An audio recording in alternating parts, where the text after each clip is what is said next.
Loan schemes with high interest rates are being granted to the general public, and it continues to be unregulated.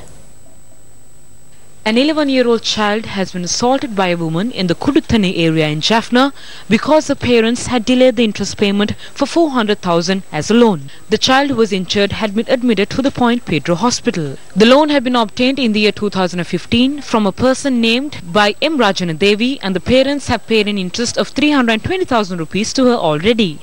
This incident was reported when the woman arrived to obtain the rest of the money. Police had arrested the suspect. Within this ambience of an ever-increasing debt level, there is growing concern that non-collateralized loans to those at the bottom of the debt pyramid has reached unsustainable levels. Loans made, including for consumption purposes, especially in the rural areas, can attract extortionate rates of interest that at times reach the 60% per annum mark. By contrast, loans granted by licensed commercial banks rarely exceed 25%. People are insisting to get a loan through a government servant. A girl I know borrowed money and gave it to somebody else. The payment is not settled, so this girl has to pay from her own salary. If you cannot pay, what else can you do other than to commit suicide? A family in Calcutta who had a coconut business sold their vehicle and their house to settle off a loan. Their house was big and the land had coconut trees. They could have sold it at a better market rates, but ultimately they sold it for 1200,000. Even then, they couldn't settle debt and were evading the collectors. There are daily, monthly and weekly loans. Now they are in an open space with the kids and they are suffering without food. Now they are occupying someone else's land and they are starving. Someone has to stop this. Hereafter, lenders need not visit our village. We won't let them come. If they try to come, we will do something about it. He has taken a loan and gone abroad. Lenders are troubling me to pay back the loan. Now I have to go to the police again to sign. How can I pay? I'm in tears. With whatever money he sends, I have been settling debt without spending on food. But still they are nagging me. There is no food in the house and there are many difficulties. Since he has taken the loan and gone abroad, lenders are troubling me to settle the loan. Now I'm helpless and wondering what to do. I have hypertension and this situation is affecting my health.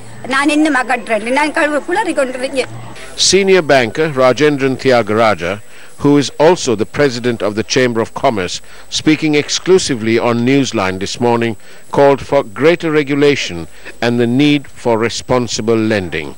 The Microfinance Act has now come into play, hopefully with the, it's still early days, but with the intent of netting those institutions which are in the space of microfinance, which are not formally covered by the central bank. Amidst calls for greater regulations and for the regulated lending institutions to take a bigger share of the non-collateral based loans in rural areas, analysts pointed to the profits made by licensed commercial banks in the most recent accounting period. In absolute terms, yes, profits have been good, but what I think the general public needs to be aware is that to generate this amount of profits, the humongous amount of assets these institutions have to create and generate. For example, today on average, the return on average assets in the industry is about 1.5%, which means